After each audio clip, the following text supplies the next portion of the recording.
Hi hello అండి అందరికీ welcome back to our channel Jayakumari కేఎన్సి. అందరూ బాగున్నారా ఫ్రెండ్స్? సో ఈరోజు రెసిపీ వచ్చేసి ఎంతో టేస్టీగా ఉండే ఈవినింగ్ స్నాక్ ఐటెం అండి. ఇది చక్కగా దోసపిండి అలాగే గోధుమ పిండితో ఈ విధంగా చిన్న చిన్న పునుగులు వేసుకుంటే చాలా టేస్టీగా ఉంటాయి. మరి వీడియో అయితే స్కిప్ చేయకుండా లాస్ట్ వరకు చూసి లైక్ ఇవ్వడం అయితే మర్చిపోకండి ఫ్రెండ్స్. అలాగే మన ఛానల్ ఫస్ట్ టైం ఎవరైనా చూస్తుంటే ప్లీజ్ సబ్స్క్రైబ్ చేసుకుని సపోర్ట్ చేయండి ఫ్రెండ్స్. మీరు ఇచ్చే సపోర్ట్ నాకు చాలా అవసరం అండి. సో మరి దీన్ని ఎలా చేసుకోవాలో దీని ప్రాసెస్ చూద్దామా. ఈ పునుగులు చేసుకోవడానికి ముందుగా ఒక గిన్నె తీసుకుని దాంట్లోకి 1 కప్పు శనగపిండి వేసుకోవాలి.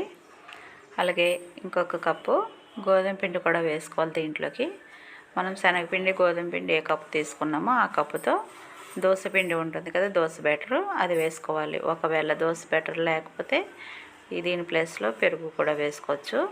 పెరుగు కంటే కూడా దోశ పిండితోనే చాలా బాగుంటుంది. ఇలా వేసుకున్న తర్వాత ఈ మూడింటిని కలుపుకోవాలి. కొంచెం వాటర్ యాడ్ చేసుకుని మనం పునుగులు ఎలా వేసుకుంటామో ఆ పిండిని ఆ మాత్రం లూజు కలిపి పెట్టుకోవాలి. ఈ పిండిని ఈ విధంగా కలుపుకున్న తర్వాత ఇప్పుడు దీంట్లోకి 1 టీ స్పూను జీలకర్ర వేసుకోవాలి. అలాగే దీంట్లోకి కొద్దిగా కొత్తిమీర కరివేపాకు కూడా వేసుకోవాలి.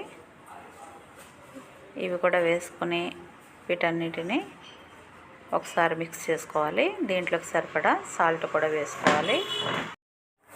ఇప్పుడు దీంట్లోకి కొంచెం వాటర్ యాడ్ చేసుకొని పిండి అంతా కూడా మంచిగా కాస్త లూజుగా కలుపుకోవాలి. ఇలా చేతితో కలుపుకుంటే బాగా వస్తుంది. పిండిని ఒకసారి మనం బోండాలు వేసుకోవడానికి కలుపుతాం కదా, ఆ టైప్లో కలుపుకోవాలి. అలా కలిపి పక్కన పెట్టుకున్న తర్వాత ఇప్పుడు స్టవ్ ఆన్ చేసుకుని ప్యాన్ పెట్టుకుని డీప్ ఫ్రైకి సరిపడా ఆయిల్ పెట్టుకోవాలి. ఆయిల్ హీట్ అయిన తర్వాత పిండిని తీసుకుని చిన్న చిన్న పునుగుల్లాగా వేసేసుకుంటే మనకి చక్కగా ఫ్రై అయిపోతాయి. స్టవ్ని మీడియం ఫ్లేమ్లో పెట్టుకుని ఫ్రై చేసుకుంటే లోపలంతా కూడా మంచిగా కుక్ అవుతాయి. ఇలా అప్పటికప్పుడు చక్కగా ఈ పిండితో వేసేసుకోవచ్చు. పిల్లలు స్కూల్ నుంచి వచ్చిన వెంటనే ఇలా వేసేస్తే చాలా బాగుంటుంది. చూడండి, ఇలా ఈ కలర్ వచ్చిన తర్వాత పక్కకు తీసేసుకుంటే మనకి చక్కటి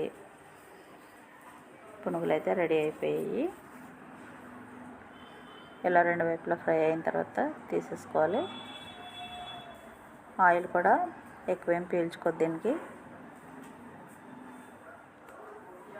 చూడండి, మనకి మంచి కలర్ఫుల్ పునుగులు అయితే రెడీ అయిపోయినాయి కదా. ఇంకా స్టవ్ ఆపేసుకోవాలి.